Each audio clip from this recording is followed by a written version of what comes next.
Hey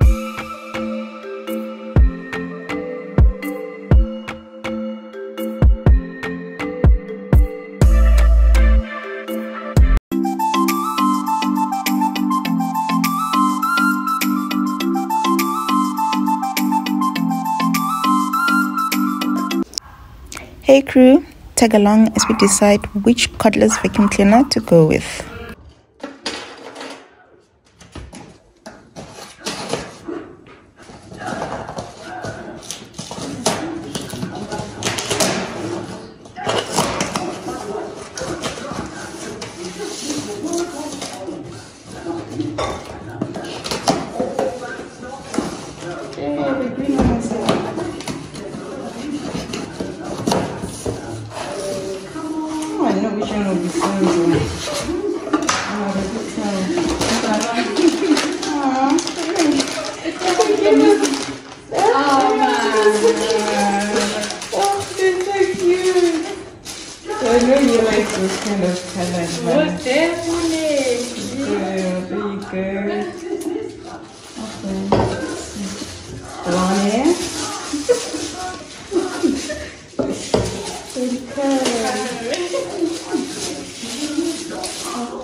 This is not a one. Don't let it be my spoon. We're gonna have 4 options and one was read.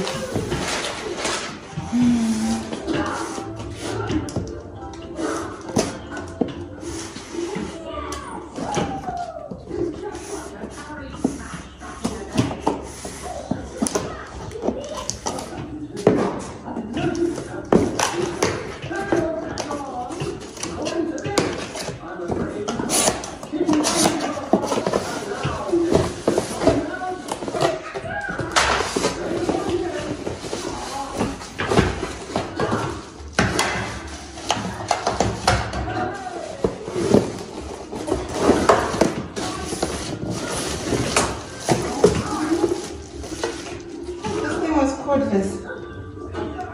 It's got a cord.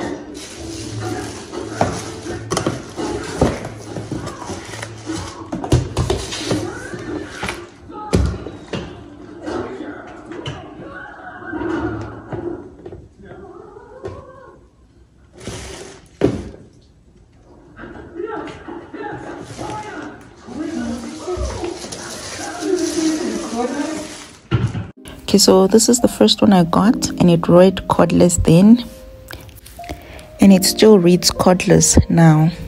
However, when it arrived, it was corded.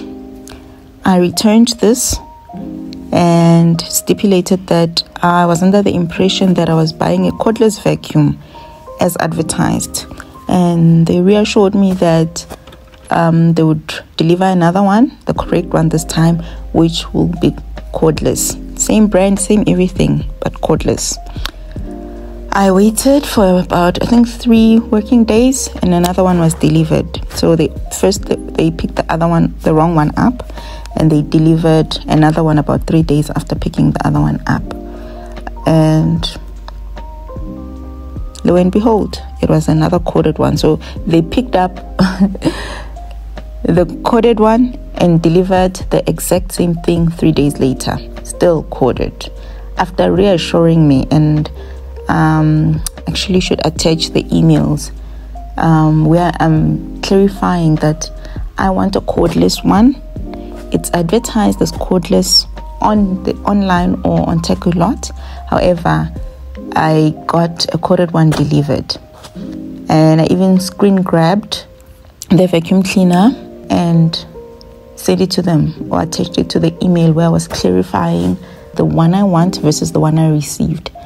And the sales assistant, or whoever, the lady that was emailing back or communicating with, kept reassuring me that they've got it in stock, the correct one in stock, and they would be sending me the correct one. So yeah, I got the same thing 3 days later, and I had to return it again. And this time I requested for a refund, because clearly we were not on the same page, and this was not necessarily a problem that was being fixed or that they intended to fix, because as you can see, it still appears as cordless. They've changed the price. I guess this is now the normal price, so it's gone back to normal price, or it has increased slightly, yet the product is still incorrect. So yeah, be mindful of things like that prior to purchasing. I don't know, the strange thing is there's not even a way of verifying. You just order across fingers, hope for the best, or order and risk returning it upon arrival. The good thing is Takealot is such a great sport, so whatever the case, it doesn't matter, they've got you sorted. I've never had a bad experience with Takealot. At the end of the day, they're just an intermediary between the wholesaler and the end user, and I find that they make it so convenient for us, you know. They can only take so much blame. They're just a service provider. It's at the end of the day the supplier's responsibility to make sure they advertise correctly. Yeah, it's a risk with taking, if you ask me.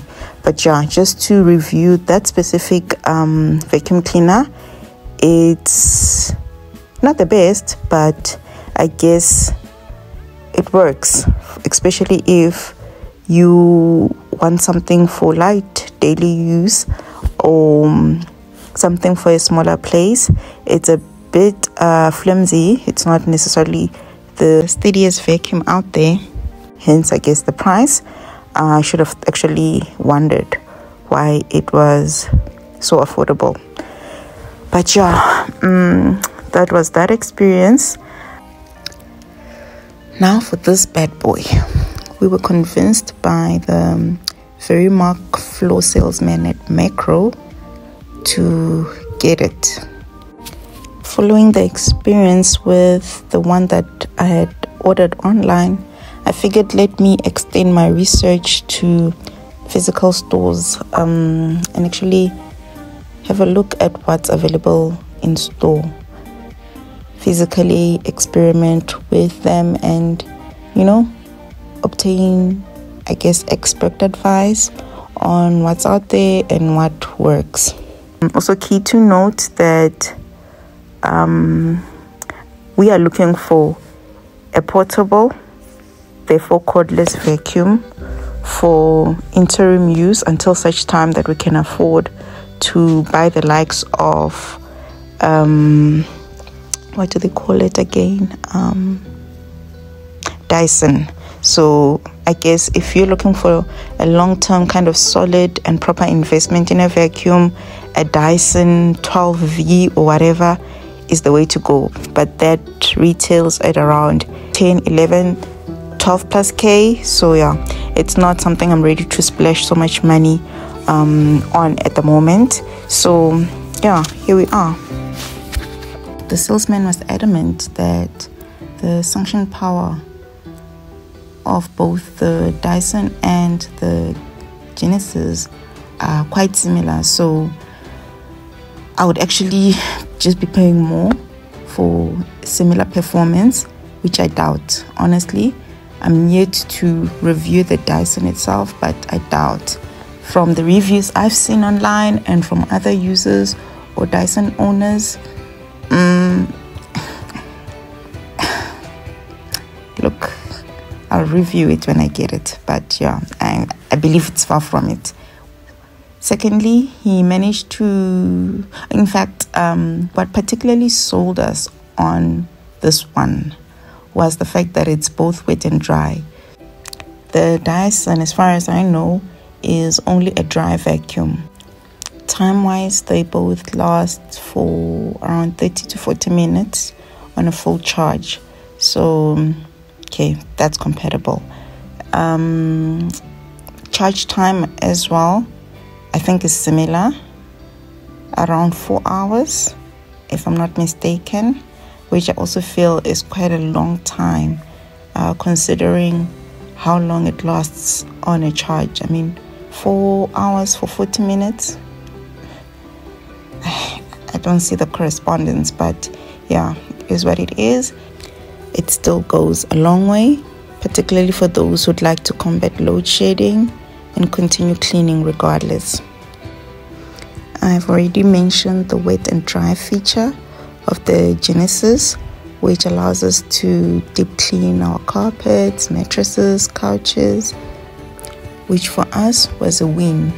But as far as the quality of the vacuum itself, look, it has certain aspects of durability, but the technical attachments, such as there's this little tiny clip that holds the portable vacuum to the larger extension, it broke off within, I think, the second day. Okay, but also to note, this is a demo, so a brand new one retails at $2,999, which is practically $3,000. However, I was still not convinced of its quality and performance versus its price, but was happy to obtain the demo at 50% off, which you can see is as good as new. Seemingly my gut was right about its quality, but fortunately it still functions, and we're still able to attach the portable vacuum to the longer or bigger extension regardless of the broken little clip. Yeah, like I said, it is what it is. I can't cry foul, especially for the price I paid for it, and I guess it's safe to say the search continues. I wouldn't mind buying another dry vacuum cleaner now, considering that we have this one for the wet and dry aspect. So the next one would one be more durable or better quality. Two, it will also be backup for when this one's battery runs flat, because like I said, generally with cordless vacuums, each charge lasts for merely 30 to 40 minutes. For people with bigger square meters, that is nowhere near enough to do a proper, thorough and full clean in one go. So I guess it will go a long way, or could be convenient to have two. Whilst one charges after use, you continue the cleaning with another one. You'll have another one fully ready to back the other one up when it runs flat. So yeah, because I know I, for one, or generally anyone who wants to stop because they have to wait for the vacuum to charge, the momentum, cleaning in itself is a job. So I don't think you want that interference or needing to stop and go. Whereas when the charge time is roughly 4+ hours, that's just not practical. As far as the first option is concerned, Bennett is a brand I'm very familiar with and therefore comfortable with. Very durable and holds up to its name performance-wise. I've never had a Genesis product or any product that's a Genesis brand. So yeah, this is a first. Therefore, I cannot elaborate any further. Thank you guys so much. This was quite a lengthy and detailed review. I hope it comes in handy. Thank you for sticking around and watching it until this point. Please don't forget to comment, like, subscribe, and reshare. Till next time.